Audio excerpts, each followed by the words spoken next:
देखिए, इस चैप्टर में जो सबसे ज़्यादा समझने की बात है वो ये है interest on pre construction period.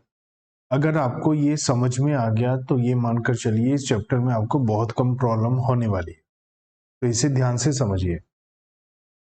जब हम बात करते हैं डिडक्शन अंडर सेक्शन 24, तो उसमें 24A में डिडक्शन होती है स्टैंडर्ड डिडक्शन, जो होती है 30% ऑफ नेट एनुअल वैल्यू या एनुअल वैल्यू। एक होती है 24B में इंटरेस्ट ऑन लोन। इस इंटरेस्ट और लोन की डिडक्शन के दो पार्ट होते हैं। पार्ट वन होता है करंट ईयर इंटरेस्ट। इसका मतलब कि आपने इस साल आपका रिलेवेंट प्रीवियस ईयर में, करंट ईयर मतलब रिलेवेंट प्रीवियस ईयर में आपने जितना भी इंटरेस्ट दिया है उस लोन पर, जो लोन आपने अपने मकान खरीदने बनाने के लिए लिया है, तो वो आपको डिडक्शन मिल जाएगी, प्रोवाइडेड अगर उस पर टीडीएस काटना बनता है। अगर आप किसी नॉन रेजिडेंट को पेमेंट कर रहे हैं तो उस पर आपने टीडीएस भी डिडक्ट कर दिया हो, अदरवाइज आपको डिडक्शन नहीं मिलेगी। लेकिन साथ ही साथ इसमें एक डिडक्शन और मिलती है, वो होती है interest on pre construction period.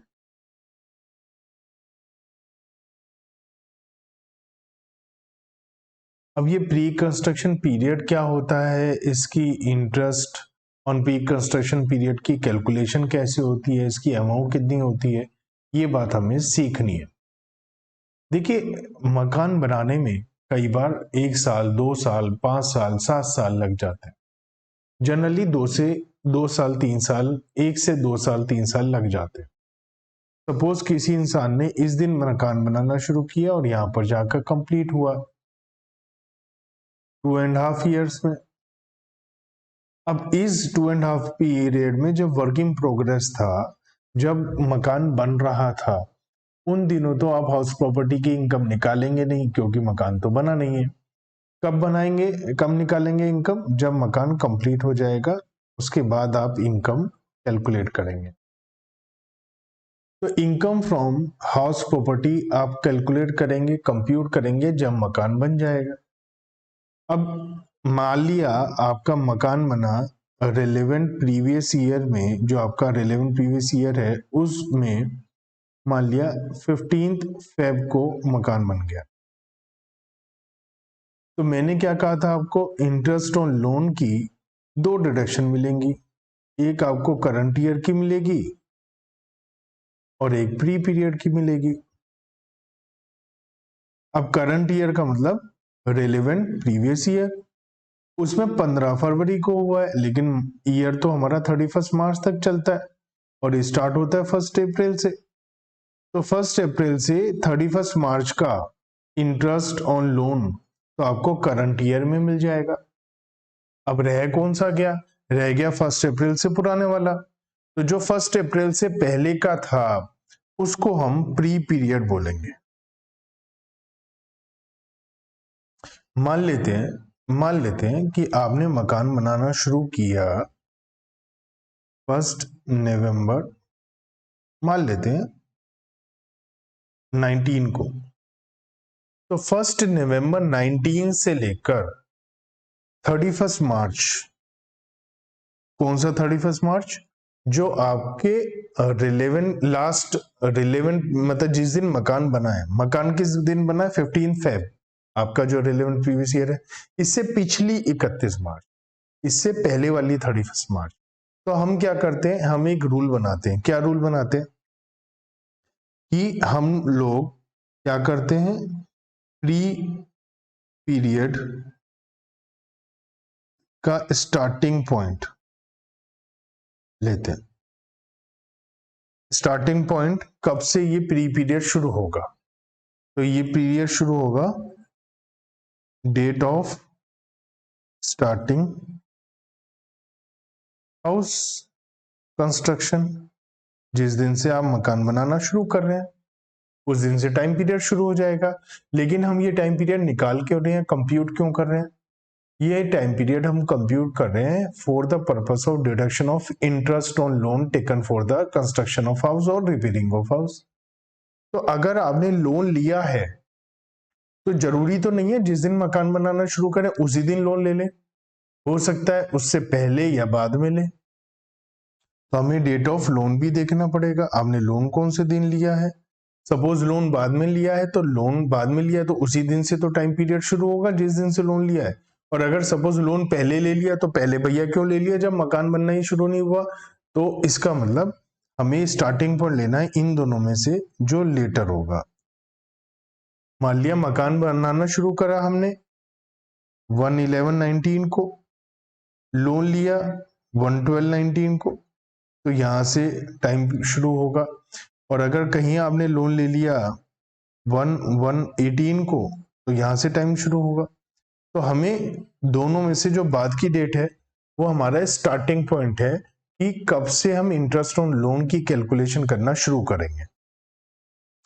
अब हमारा एंडिंग पॉइंट क्या आएगा, कब तक हमारा प्री पीरियड चलेगा। तो जिस दिन मकान बनना शुरू हो गया, कंप्लीट हो गया, जिस दिन मकान कंप्लीट हो गया, जैसे मैंने कहा रिलेवेंट प्रीवियस ईयर में आपका 15 फेब को मकान बन गया, तो इस पूरे रिलेवेंट ईयर की डिडक्शन, क्योंकि इस दिन बना है, इस साल बना है, तो इस साल की इनकम तो निकालोगे। चाहे 31 मार्च को बनाओ तो भी इस साल की इनकम निकलेगी। तो जिस दिन बना है उस ईयर की इनकम निकलेगी, तो करंट ईयर का इंटरेस्ट ऑन लोन का डिडक्शन तो आपको मिल ही जाएगा। तो हमें इस साल का हटाना है, तो हमें क्या लेना है ending point 31 March immediately preceding the date of completion। ठीक है। अब कहीं आपने लोन की रीपेमेंट पहले ही कर दी तो क्या लोन का इंटरेस्ट ऑन लोन क्या कैलकुलेट करते रहोगे, नहीं। तो हमें साथ में किसे कंपेयर करना है, date of repayment of loan.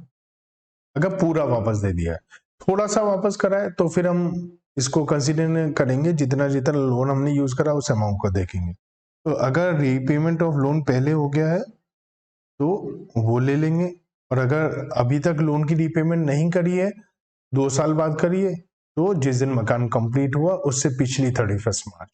तो ये है हमारा ending point, starting point, ending point. तो इस स्टार्टिंग से एंडिंग पॉइंट को हम क्या बोलेंगे, प्री कंस्ट्रक्शन पीरियड, और इसके इंटरेस्ट को क्या बोलेंगे, प्री कंस्ट्रक्शन पीरियड इंटरेस्ट। अब ये 1 साल 2 साल 3 साल का हो सकता है, तो एक ही साल में छूट ना मिले, बहुत ज्यादा अमाउंट ना हो जाए, तो इसको हम करेंगे डिवाइड 5 से डिवाइड करेंगे, और ये इंस्टॉलमेंट, ये डिडक्शन हमें मिलेगी, ये डिडक्शन मिलेगी will be allowed for 5 years, 1/5 every year. हमें हर साल 1/5 डिडक्शन मिलेगी और 5 साल तक मिलेगी। अब 5 साल कब से शुरू होंगे, 5 साल शुरू होंगे फ्रॉम ईयर ऑफ कंप्लीशन। जिस साल मकान बन जाएगा उस साल से 5 साल तक आपको छूट मिलेगी 1/5, उसके बाद नहीं मिलेगी। अब अगर आपका मकान बने हुए 5 साल से ज्यादा टाइम हो गया है तो आपको छूट नहीं मिलेगी। सपोज आपका मकान बन गया 1/4/2019 या को बना, मान लिया इस दिन बनकर कंप्लीट हो गया, या इस दौरान कभी भी, मतलब प्रीवियस ईयर 1920, इस साल आपका मकान बनकर तैयार हुआ है, तो ये फर्स्ट ईयर होगा। सेकेंड ईयर डिडक्शन का कब मिलेगा, प्रीवियस ईयर 2021 में, थर्ड ईयर 21-22 में, फोर्थ ईयर 22-23 में, और फिफ्थ ईयर 23-24 में। तो ये प्रीवियस ईयर है, 5 साल तक आपको छूट मिलेगी। अब आप अगर आप 24-25 में आएंगे तो आपको डिडक्शन नहीं मिलेगी, क्योंकि 5 साल हो चुके और आपकी पूरी डिडक्शन आपको मिल चुकी। तो अब हमें क्वेश्चन में ये देखना पड़ेगा कि इस साल आपको डिडक्शन मिलेगी या नहीं। ये सारी इंफॉर्मेशन जो मैंने अभी आपको समझाई है, ये सब लिखी हुई है यहाँ पर, हम इसे दोबारा से समझते हैं। Interest on pre construction period, deduction of pre construction period interest will be allowed 1/5 every year for 5 years.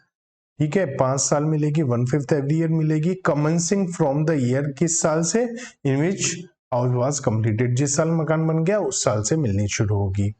Interest कितना होगा, pre period into rate into amount of loan divide by 5, 1/5 every year मिलनी है। अब pre period का क्या मतलब है, starting period क्या है, डेट ऑफ बोरोइंग। यहाँ पर एक अंडरस्टैंडिंग है कि जो लोन है वो आपने मकान बनने के बाद में लिया है, लेकिन अगर मकान बनने से पहले लोन ले लिया है तो फिर हमें क्या करना पड़ेगा, हाउस कंस्ट्रक्शन स्टार्ट करने की डेट को लेना पड़ेगा। ये मैंने आपको लिखवा दिया। एंडिंग डेट क्या होगा, 31 March immediately preceding the date of completion of house. यहाँ पर ये एजम्पशन है कि अभी तक लोन की रिपेमेंट नहीं हुई, अगर लोन की रिपेमेंट हो गई है तो वो वाली डेट ले लेंगे। ठीक है, which ever is earlier. Note, अब हमें क्या हर क्वेश्चन में देखना पड़ेगा कहीं 5 साल तो नहीं हो गए। तो as the deduction will be allowed for only 5 years, तो अगर आपका मकान, आप यहाँ एक डेट डाल लो, इस दिन से पहले बना है तो आपको डिडक्शन नहीं मिलेगी। ये कैसे पता लगाएंगे, यहाँ पर मैं आपको बता देता हूँ। जैसे कि मैंने अभी आपको बताया, सपोज आपका मकान बना है बिफोर 1420 से पहले बन गया है। देखो 5 साल जो आपके प्रीवियस ईयर है, जिस साल मकान बना है उस साल से 5 साल के लिए मिलेगा। तो आपको कैसे पता लगाना है कि सपोज कोई मकान 1420 को बना, या इसके मैं आपको समझाता हूं, ऑन 1420 और आफ्टर, इस दिन बना या इसके बाद बना। तो पहले प्रीवियस ईयर 2021 की बात ही कर लेते हैं। कंप्लीट कब हुआ हाउस, 2021 प्रीवियस ईयर में। तो फर्स्ट इंस्टॉलमेंट तो इसी साल मिलेगी, सेकंड इंस्टॉलमेंट कब मिलेगी बताओ, 21-22 में, अभी बताया था ये। थर्ड इंस्टॉलमेंट 22-23 में, 23-24 में फोर्थ इंस्टॉलमेंट, और 24-25 में फिफ्थ इंस्टॉलमेंट। ठीक है, अब सपोज आपका प्रीवियस ईयर है 25-26, ये आपका प्रीवियस ईयर है। अब आपको पता है कि 25-26 में आपको डिडक्शन नहीं मिलेगी क्योंकि आपका मकान 2021 में बना था। लेकिन अगर मकान 2021 की बजाय 21-22 में बना होता तो फिर मिल जाती। तो हम यहाँ क्या करेंगे, प्रीवियस ईयर 25-26 के लिए क्या बोलेंगे, if house was completed before 1/4/21 then no deduction of pre-period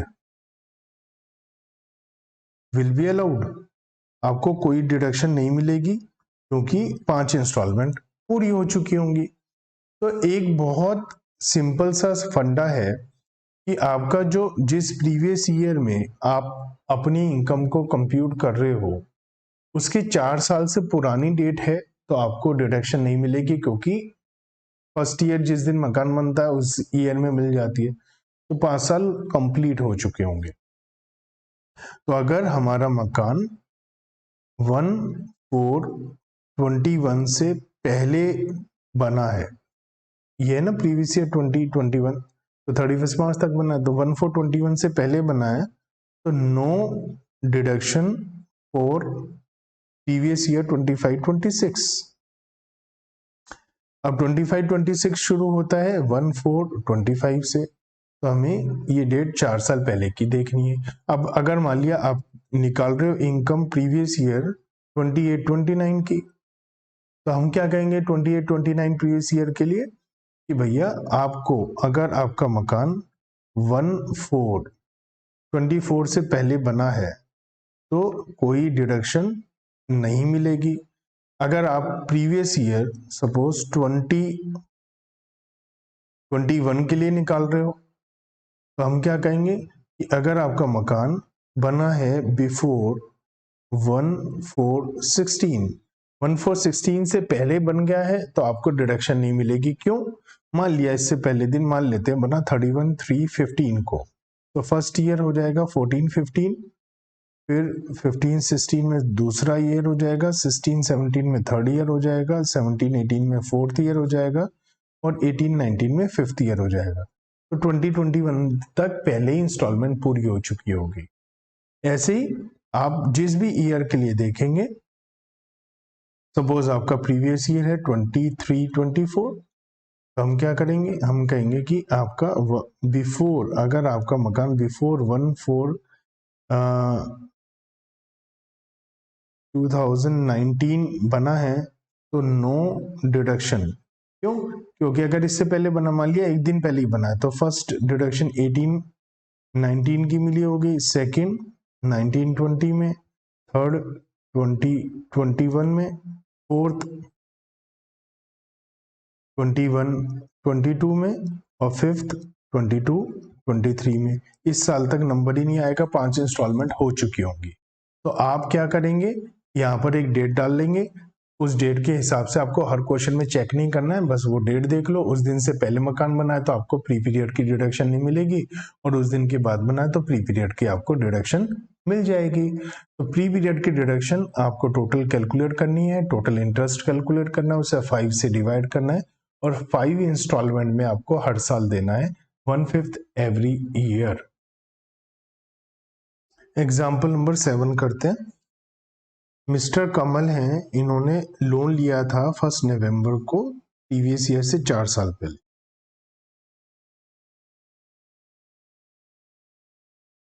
ये हमारा रिलेवेंट प्रीवियस ईयर है, इससे 4 साल पहले 1 नवंबर को इन्होंने लोन लिया, और हाउस हमारा इस साल 1 मार्च को कंप्लीट हो गया। तो जो प्री पीरियड है बच्चों, वो जिस दिन लोन लिया है उस दिन से लेकर इस पीरियड का कैलकुलेट होगा, क्योंकि करंट ईयर में जो 11 महीने हैं मकान बनने से पहले वो प्री पीरियड में नहीं आएंगे। रीजन बीइंग ये करंट ईयर में हमें डिडक्शन मिल जाएगी। तो 12 महीने ये, 12 महीने ये, 12 महीने ये, और नवंबर, दिसंबर, जनवरी, फरवरी, मार्च, 5 महीने ये, तो टोटल 41 मंथ प्री पीरियड होगा। इसे आप बहुत ध्यान से समझिए कि जिस दिन आपने लोन लिया है उस दिन से प्री पीरियड शुरू होगा, स्टार्टिंग डेट है, और एंडिंग डेट है जिस दिन मकान बना उससे पिछली 31 मार्च। तो उससे पिछली 31 मार्च ये है, ये हमें ध्यान से करना है। तो प्री पीरियड हो गया 41 मंथ्स। अब हम देखते हैं बच्चों एग्जाम्पल नंबर 8। मिस्टर लाल हैं, उन्होंने एक लोन लिया है 1 फेब को 4 साल पहले। इनका भी ये है 1, 2, 3 and 4, और ये करंट ईयर है। तो इन्होंने इस साल में 1 फेब को लोन लिया है मकान बनाने के लिए, और मकान इस साल आखिरी दिन यहां पर कंप्लीट हुआ। लेकिन क्योंकि इस साल मकान कंप्लीट हो गया, रेलेवेंट प्रीवियस ईयर में हमारा कंप्लीट हो गया मकान इस ईयर की, तो करंट ईयर में डिडक्शन हमें मिली जाएगी। तो हमें क्या करना है, हमें 31 March immediately preceding the date of completion, तो इस दिन मकान बना इससे पिछली 31 मार्च से लेकर लोन लेने की डेट तक का इंटरेस्ट कैलकुलेट होगा। ये पूरे 12 महीने हैं, ये पूरे 12 महीने हैं, ये पूरे 12 महीने हैं, फेब और मार्च ये 2 महीने हैं। तो टोटल 38 मंथ्स हो जाएंगे। 5 लाख रुपए के ऊपर इंटरेस्ट निकलेगा, 10% निकलेगा, 38 मंथ्स का इंटरेस्ट निकलेगा। तो 5 lakh into 10% into 38 divide by 12, 1,58,333 ये हमारा इंटरेस्ट हो जाएगा। यही आया ना, 5 लाख इंटू 10%,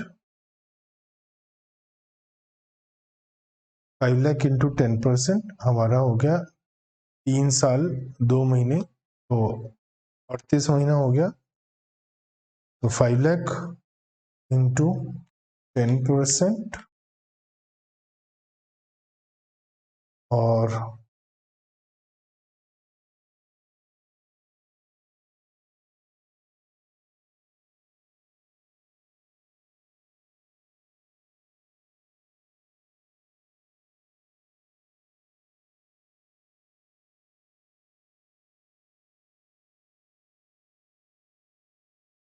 1,58,333।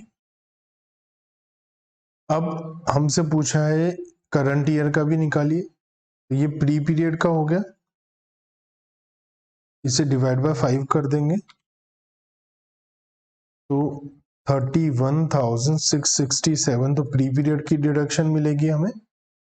और करंट ईयर के लिए 5 लाख पर 10% हो जाएगी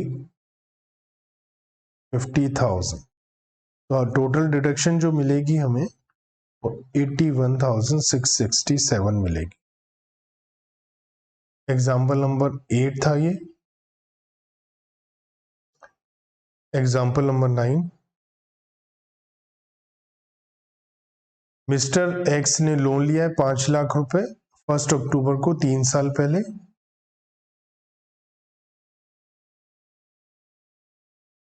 करंट ईयर है इस दिन लोन लिया है 1 अक्टूबर को,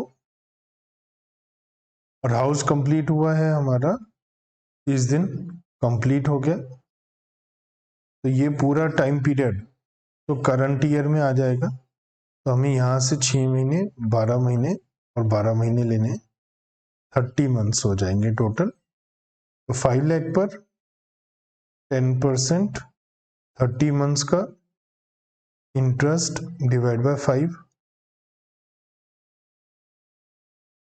तो 5 lakh into 10% into 30 divide by 12, 1,25,000 divide by 5, 25,000 rupees तो हमें जो मिलेगा डिडक्शन,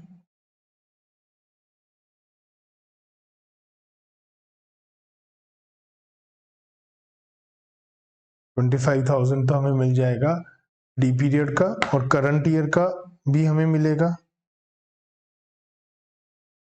5 लाख का 10% 50,000, टोटल 75,000। डी पीरियड 25 और करंट ईयर 50,000।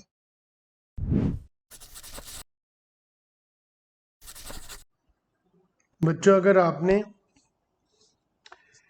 कर लिया क्वेश्चन नंबर 8 पहले, गलती से मेरी गलती है, गलती से मैंने क्वेश्चन नंबर 8 थोड़ा जल्दी डाल दिया, उसमें अनरियलाइज रेंट की बात आई थी और वहाँ पर आप थोड़े से अनकंफर्टेबल हो गए होंगे अगर आपने वीडियो देखी होगी क्वेश्चन नंबर 8 की। लेकिन इस कॉन्सेप्ट पढ़ने के बाद और क्वेश्चन नंबर एग्जाम्पल इसमें 9 है, एग्जाम्पल 9 करने के बाद में आपको क्वेश्चन नंबर 8 समझ में आ जाएगा अनरियलाइज रेंट क्या होता है और उसका क्या पॉइंट होता है। बच्चों बेड डेट्स जैसे होते हैं ना, वही है अनरियलाइज रेंट। ये हो सकता है आप मकान के मालिक हैं, आप ओनर हैं और आपका टेनेंट आपको रेंट नहीं दे रहा। तो ऐसी सिचुएशन में अगर आपका टेनेंट आपको रेंट नहीं दे रहा तो आप क्या करेंगे, उसके हाथ पैर तोड़ेंगे, क्या करेंगे, वो देखते हैं इसमें। Unrealized rent means such rent which is irrecoverable and is considered to be loss, that is bad debts, and in such cases expected rent shall be computed for the full year। याद है vacancy में भी हमने expected rent तो full year का निकाला था, तो यहाँ पर भी फुल ईयर का निकालेंगे expected rent. While computing rent received और receivable such unrealised rent shall be excluded. तो ये जैसे वैकेंसी में हमने हटाया था वैकेंट पीरियड का रेंट, ऐसे ही इसे हटा देंगे। And GAV shall be the higher of expected rent and rent received और receivable, no special treatment like vacancy. Means मतलब एक्सपेक्टेड रेंट 20,000 है,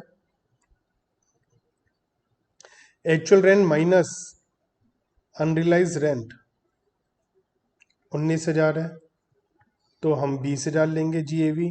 हम ये नहीं देखेंगे ड्यू टू अनरियलाइज रेंट ये कम हुआ है क्या, या जैसे हमने कहा था ना वैकेंसी की वजह से अगर हमारा एक्चुअल रेंट कम हो गया है लेकिन वैसे 12 महीने का ज़्यादा है, तो ऐसी सिचुएशन में हम 19,000 ले लेते थे। अगर मान लिया ये एनुअल रेंट होता 21,000 लेकिन वैकेंसी की वजह से 19 हो जाता तो हम 19 लेते, लेकिन यहाँ ये नहीं है। यहाँ ये कह रहे हैं कि वैकेंसी अनरियलाइज रेंट का मतलब ये है कि आप एक्चुअल रेंट में से इसे लेस कर दो और इसको सीधा कंपेयर करो एक्सपेक्टेड रेंट से। अगर एक्सपेक्टेड रेंट ज़्यादा है तो वो ले लो, ये ज़्यादा है तो ये ले लो, कोई स्पेशल ट्रीटमेंट इसका नहीं है। इन शॉर्ट, जब आप एक्सपेक्टेड रेंट को एक्चुअल रेंट से कंपेयर करेंगे तो अनरियलाइज रेंट को एक्चुअल रेंट में से लेस करके फिर कंपेयर करेंगे, बस इतनी सी बात है। लेकिन इसके लिए कुछ कंडीशन है कि आप कब ऐसा कर सकते हो। नहीं तो हर कोई क्या कहेगा, मेरा किराएदार मुझे तो पैसा ही नहीं देता।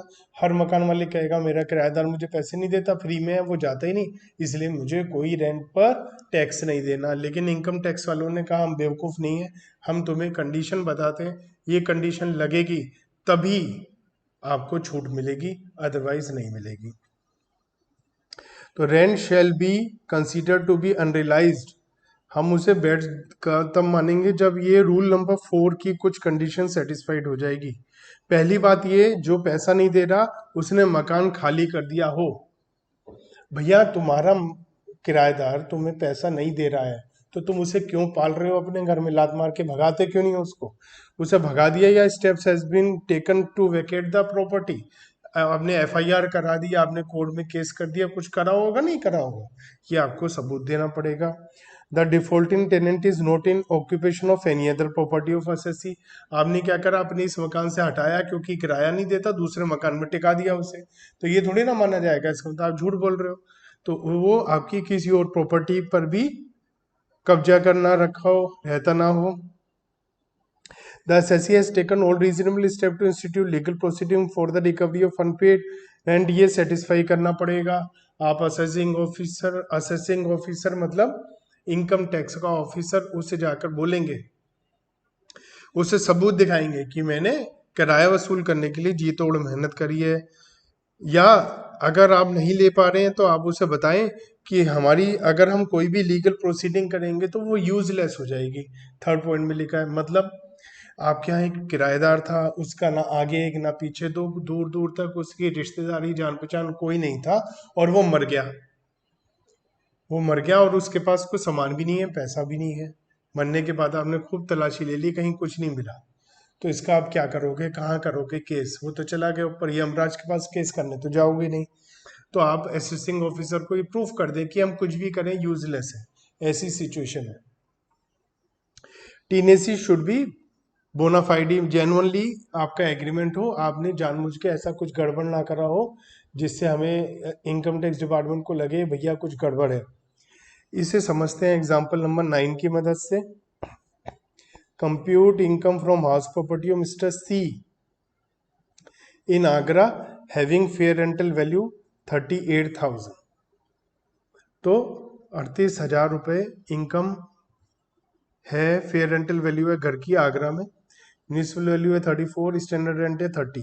तो बताओ क्या हो गया, 38 34 जो भी ज़्यादा हो, 38 30 जो भी कम हो, तो एक्सपेक्टेड रेंट तो भैया 30,000 हो गया।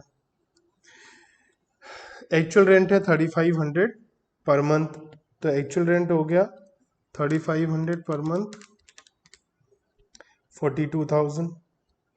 लिखा है tenant make default in payment of 2 last months, उसने 2 महीने का किराया नहीं दिया, and condition of unrealise rent are satisfied, मतलब आप बोनाफाइडी था, सब कुछ था, तो 2 महीने का कितना किराया नहीं मिला, 7,000 नहीं मिला आपको, तो इसका मतलब कितना मिला, 35,000 मिला। दोनों में से ज़्यादा क्या है, 35,000। GAV आ गया 35,000 less municipal taxes paid by owner, payment होना जरूरी है, ओनर ने दिया हो, तो म्यूनिसिपल टैक्सेस 15%, किसका 15%, म्यूनिसिपल वैल्यू का, म्यूनिसिपल वैल्यू 34,000, 34,000 का 15%, म्यूनिसिपल टैक्सेस हमेशा म्यूनिसिपल वैल्यू पर लगता है, तो म्यूनिसिपल टैक्सेस 15% है, तो किसका, म्यूनिसिपल वैल्यू का, म्यूनिसिपल वैल्यू है 34,000, इसका 15%, इसमें से हाफ अनपेड है, तो पेमेंट कितना है, हाफ। अगर यहाँ लिखा होता 20% अनपेड है तो मैं 80% लेता, क्योंकि जो पेमेंट हो गया उसी की डिडक्शन मिलेगी। तो 34,000 इंटू 15%, तो ये डिवाइड बाय 2, ये हो गया 2,550। इसे लेस कर देते हैं, 32,450 आ गया एनुअल वैल्यू। इसने इंटरेस्ट और लोन की पेमेंट करी है 2,000 रुपये, तो लेस करेंगे डिडक्शंस अंडर सेक्शन 24, ये है स्टैंडर्ड डिडक्शन 30%। किसका 30%? 32,450 का 9,735। बी में इंटरेस्ट ऑन लोन की डिडक्शन मिलेगी। इंटरेस्ट ऑन लोन कितना है? 2,000 रुपये।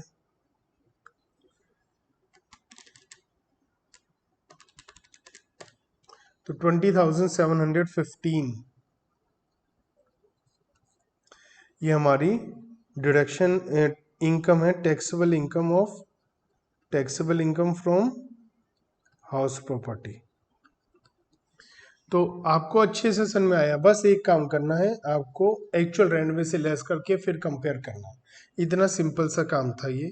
अनरियलाइज रेंट का क्वेश्चन नंबर 10 आप करिए, ठीक है। क्वेश्चन नंबर 9 करने को बोल दिया, क्वेश्चन नंबर 10 करने को बोल दिया मैंने। नेक्स्ट वीडियो में हम देखेंगे रिकवरी ऑफ अनरियलाइज रेंट और एरियर में क्या होगा। मिस्टर एक्स है, ओनर है घर के, जिसकी म्युनिसिपल वैल्यू है 2 लाख रुपीस। ठीक है, 2 लाख रुपए की म्युनिसिपल वैल्यू है। फेयर रेंटल वैल्यू है 2,10,000। स्टैंडर्ड रेंट है 1,75,000। Monthly rent 21,000। Mister x was unable to realize the rent of 2 months, अक्टूबर नवंबर सितंबर अक्टूबर का रेंट नहीं मिल पाया इनको। टेनेंट को इन्होंने भगा दिया और प्रॉपर्टी को फिर 25,000 में किराए पर दे दिया, है ना। Compute house property income assuming municipal tax paid to be 20,000 and interest is 40,000। तो चलिए करते हैं, इनकम निकालते हैं। Computation of income from house property.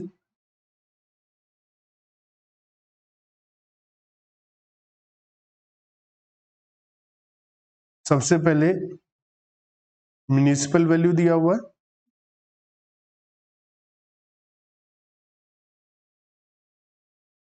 To lakh,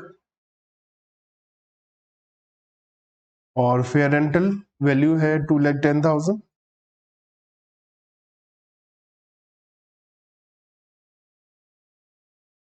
दोनों में से जो भी ज्यादा हो 2,10,000। फिर स्टैंडर्ड रेंट, स्टैंडर्ड रेंट कितना है? 1,75,000। जो भी कम हो जाएगा।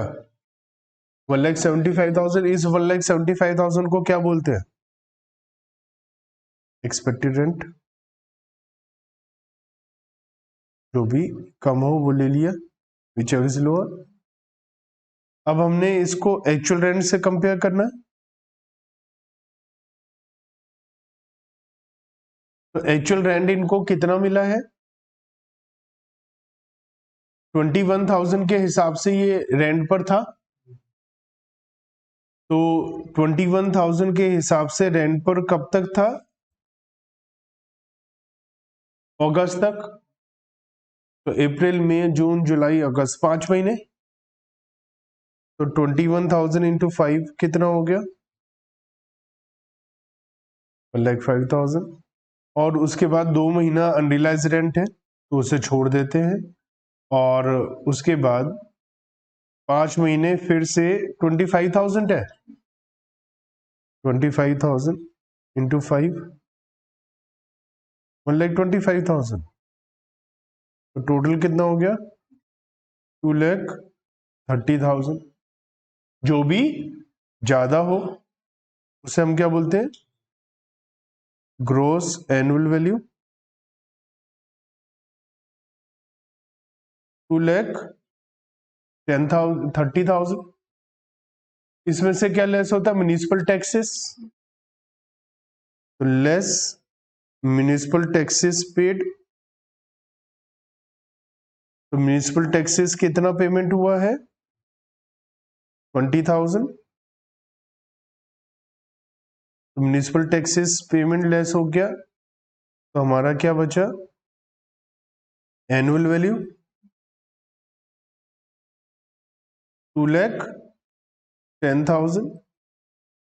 इसमें से लेस होगा डिडक्शन अंडर सेक्शन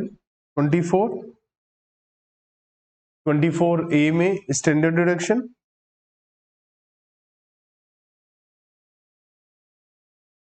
30% ऑफ 2,10,000 कितना हो गया? 63,000। 24B में इंटरेस्ट ऑन लोन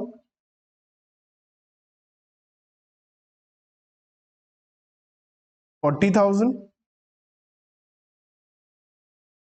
तो कितना रह गया? 1,07,000। ये क्या आ गया? Income from house property. तो 1,07,000 आ गया हमारा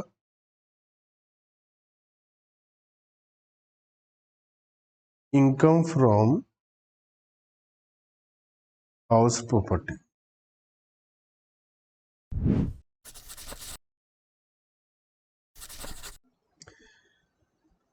अगर हमारा बेड डेट्स हो गया, अनरिलाइज रेंट की छूट हमें मिल गई, अब 2-3 साल बाद क्या हुआ, जो बेड डेट्स था वो वापस आपको मिल गया, बेड डेट्स रिकवर्ड, तो पहले आपको छूट मिली थी तो अब टैक्सेबल हो जाएगा, सिंपल। तो रिकवरी ऑफ अनरिलाइज रेंट, जो आपको पहले छूट मिल गई थी बेड डेट्स की वजह से, वो वापस मिल गया तो उस पर टैक्स देना पड़ेगा। दूसरी है recovery of arrear of rent. कई बार क्या होता है, आपका बैक डेट से रेंट बढ़ जाता है। जैसे आपने जगह किराए पर दे रखी है किसी बैंक को, और आपने कहा बैंक के मैनेजर से कि भैया हमारा किराया बढ़ो, 1 अप्रैल आ रही है तो हमारा किराया बढ़ाना है। तो उन्होंने कहा ठीक है, लेकिन अभी हमें अप्रूवल लेनी पड़ेगी। उन्होंने अप्रूवल भेजा, 4-5 महीने लग गए, या 1 जनवरी से किराया बढ़ना है और बढ़ते बढ़ते मई से बढ़ा। तो मई से जब हमारा किराया बढ़ा तो जनवरी, मैं आपको लिखकर बताता हूँ, ऐसे तो आपके ऊपर से निकल जाएगा। सपोज 1 जनवरी 20 को आपने किराया बढ़ाने के लिए बोला, 31 मार्च 20 आ गया, ईयर एंड हुआ, अभी तक किराया बढ़ा नहीं, आप किराया ले रहे हैं 10,000 पर मंथ, ये 10,000 पर मंथ ही है। लेकिन जब नेक्स्ट न्यू ईयर स्टार्ट हुआ, यहाँ पर 1 मई 20 को इन्होंने कहा ठीक है, हम किराया बढ़ाकर 12,000 रुपये कर देते पर मंथ, और ये जो किराया बढ़ेगा ये 1 जनवरी 20 से बढ़ेगा। तो पिछले साल का जो 3 महीने का था 2,000 रुपये के हिसाब से, क्योंकि पहले 10 था 12 हो गया, तो 3 महीने का पिछले साल का, और अप्रैल का इस साल का, अप्रैल का 3 महीने का पिछले साल का, और 1 महीने का अप्रैल का इस साल का, 4 महीने का 2,000 के हिसाब से अनरिलाइज रेंट मिलेगा। तो इसका क्या करेंगे? एरियर ऑफ रेंट मिलेगा, सॉरी। तो इसका हम क्या करेंगे एरियर ऑफ रेंट का? तो if any SSC has recovered unrealised rent in subsequent years, rent so recovered shall be considered to be the income under the head property, and it do not matter whether the SSC has any house property in his name or not. ये बहुत important बात है। क्या 3 साल पहले आपके पास मकान था, आपका अनरिलाइज रेंट हुआ, आपने छूट ले ली, बीच में 1 साल बाद आपने उस मकान को बेच दिया, अब वो मकान आपके पास है ही नहीं, और अब वो जो किराएदार पहले जब आपका मकान में रहता था उसने पैसा नहीं दिया था, उसकी कहीं लॉटरी लग गई और वो आपको पैसा देने आ गया। लेकिन अब आज की डेट में आप वो घर ओन ही नहीं करते, वो मकान आप बेच चुके हो, लेकिन इनकम टैक्स डिपार्टमेंट कहता है हमें क्या मतलब, आपने मकान बेच दिया तो। रीजन बीइंग आपके पास आज की डेट में मकान नहीं है, लेकिन ये इनकम जो पहले आपको बेड डेट्स की छूट मिली थी, ये बेड डेट्स रिकवर्ड है जो आज मिले, इस पे आपको टैक्स देना पड़ेगा। आपके मन में सवाल आ सकता है कि हम बताएंगे क्यों, हम तो नहीं बताएंगे। तो बेटा ऐसी बात जिंदगी में मत सोचना इनकम टैक्स पढ़ते हुए कि हम नहीं बताएंगे या नहीं। हमेशा सोचो बच्चों कि सब कुछ हम बताएंगे, और सब कुछ पता है असेसिंग ऑफिसर को, इनकम टैक्स डिपार्टमेंट को सब कुछ पता है। इसी वजह से, नहीं तो कहो जी हम तो घर पे किराएदार को रखेंगे, इनकम टैक्स वालों को बताएंगे नहीं, फिर तो आप तो इनकम टैक्स में क्या करना, हम कुछ भी नहीं बताएंगे वो जीरो कर देना, कुछ भी टैक्सेबल नहीं होगा। तो ऐसा काम नहीं करने आपको, ऐसा मत सोचो, ऐसा सोचो हम बताएंगे। नहीं भी बताया तो इनकम टैक्स वालों को पता चल जाएगा जब अकाउंट में पैसे आएंगे। आप कहोगे जी कैश ले लेंगे, तो उसका कोई रिजल्ट नहीं है बहस करने का। If assessee has received any interest, it will be considered to be income of assessee under that other sources। आपने कहा जी पुराना जो किराया आपने 2-3 साल बाद दिया, वो 2-3 साल का ब्याज भी चाहिए मुझे, उसने इंटरेस्ट भी दे दिया आपको। तो ये जो इंटरेस्ट है ये इनकम फ्रॉम हाउस प्रॉपर्टी तो है नहीं, ये तो ब्याज की कमाई है, इंटरेस्ट की अर्निंग है, और इंटरेस्ट टैक्सेबल होता है अदर सोर्सेज में, इसीलिए लिखा है अदर सोर्सेज में टैक्सेबल हो जाएगा। If assessee has incurred any expenses, it will not be allowed to be deducted। बहुत इंपॉर्टेंट। आपने कहा जी मुझे पिछले अनरिलाइज रेंट मिला, आप जाओगे गवर्नमेंट, आप आओगे इनकम टैक्स डिपार्टमेंट के पास, कहोगे जी हमें अनरिलाइज रेंट मिला, मैंने केस करा था, 20,000 रुपए का मुझे अनरिलाइज रेंट मिला 2 साल पुराना, और इसके लिए मैंने कुछ खर्चा करा है, लीगल एक्सपेंसेस करे हैं 2,50,000 रुपए के, 2.5 लाख तो मेरा आने जाने में, 20,000 रुपए का जो किराया वसूल करने के चक्कर में 2.5 लाख का तो मेरा कोर्ट में खर्चा हो गया। अब आप कहोगे इनकम टैक्स वालों से मेरा 2,30,000 रुपए का लॉस हो गया, वो मुझे दो। भैया नहीं मिलेगा, ये खर्चे नहीं मिलेंगे, 20,000 की इनकम टैक्सेबल होगी। ठीक है, अब और क्या लिखा है, if any SSC has let out any building and received arrear of rent, back date से बढ़ा हुआ है, तो जो उस समय टैक्स नहीं हुआ था, तो ये जो आपका होगा हाउस प्रॉपर्टी में इसी साल टैक्सेबल हो जाएगा रिकवरी वाले ईयर में। और अमाउंट जो भी मिलेगी ए और बी पॉइंट में, इन पे 30% डिडक्ट होगा। हमेशा स्टैंडर्ड डिडक्शन तो लेस होती है इनकम से, तो इसमें से भी लेस होगी। It would be no significance whether the assessee is owner of the house और नॉट, ये हमारी बात हो गई। चलिए एग्जाम्पल नंबर 10, ये लेट आउट है 70,000 पर मंथ पर, फेयर रेंटल वैल्यू है 80,000 पर मंथ, म्यूनिसिपल वैल्यू है 60,000 पर मंथ, स्टैंडर्ड रेंट है 65, तो एक्सपेक्टेड रेंट हो गया 65,000 पर मंथ। ठीक है, एक्सपेक्टेड रेंट हो गया 65,000 पर मंथ, और एक्चुअल रेंट है हमारा 70,000 पर मंथ। आगे लिखा म्यूनिसिपल टैक्सेस की पेमेंट हुई है, और इंटरेस्ट अंडर सेक्शन 2B मतलब interest on loan, assessee has recovered unrealised rent plus interest, और उसने लीगल एक्सपेंसेस भी करे थे, उसका हमें कुछ नहीं करना है। सबसे पहला काम हमें ये करना है इन दोनों में से ज्यादा क्या है, क्या है ज्यादा, 70,000 पर मंथ ज्यादा है, इंटू 12, तो 8,40,000 रुपए हमारा जीवी आ जाएगा, लेस म्यूनिसिपल टैक्सेस।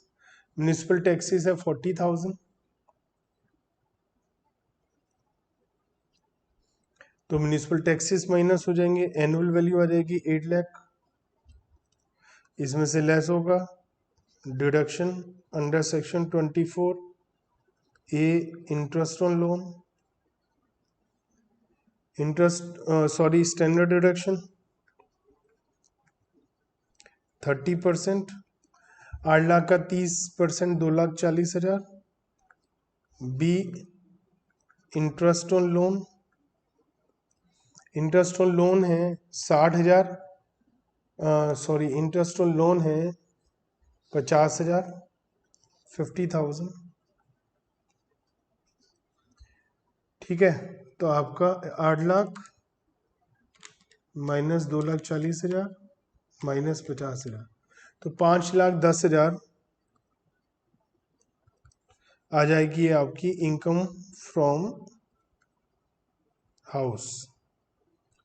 अब आपको अनरियलाइज रेंट भी मिला है, तो अनरियलाइज रेंट भी तो इनकम होती है।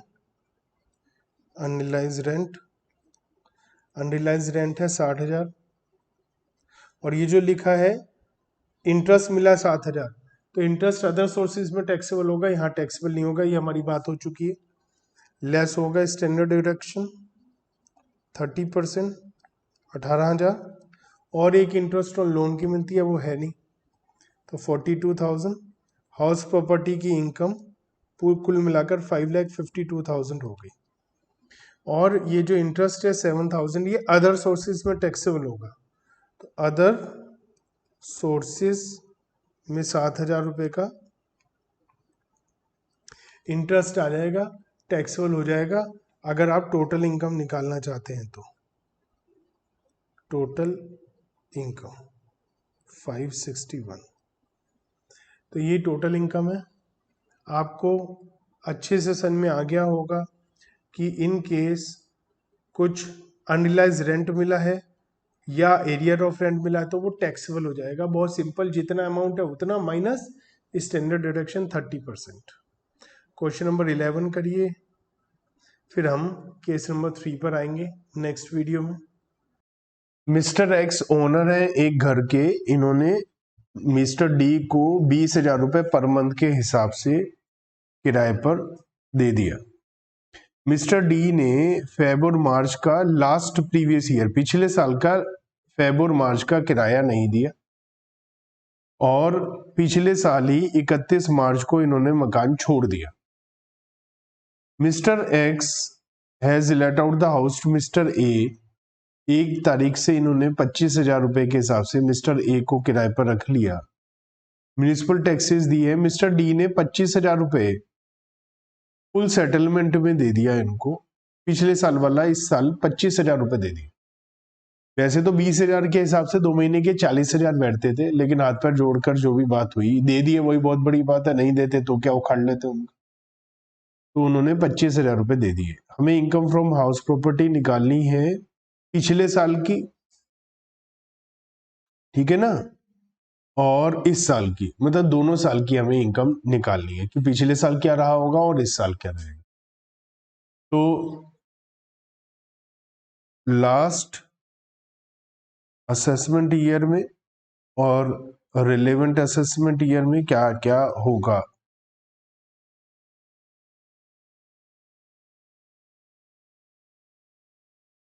देखिए, हमें क्वेश्चन के अंदर कोई भी बता नहीं रखा है कि फेयर रेंटल वैल्यू क्या है, कुछ बता नहीं रखा है।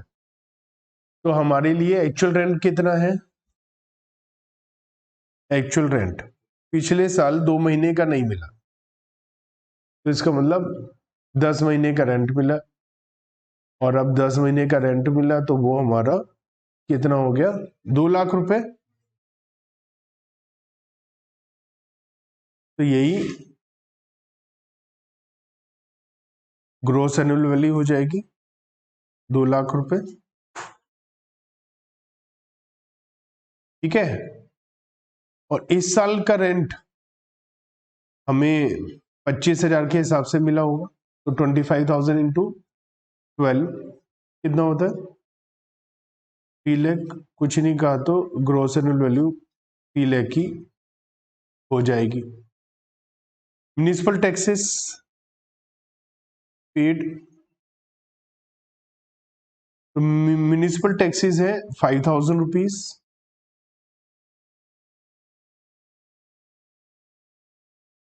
एनुअल वैल्यू पिछले साल की आ गई होगी 1,95,000, और इस साल की आ गई 2,95,000। लेस होगा standard deduction under section 24A 30% of annual value, 1,95,000 का 30% 58,500 माइनस करके इंटरेस्ट ऑन लोन है नहीं, तो इनकम कितनी आ गई 195,000 माइनस 58,500 1,36,500 और इनकी कितनी आ गई 295 का 30% माइनस कर दीजिए 2,06,500। अब इन्हें रिकवरी भी हुई है, तो रिकवरी ऑफ अनरियलाइज्ड रेंट, तो ये हमारा 25A में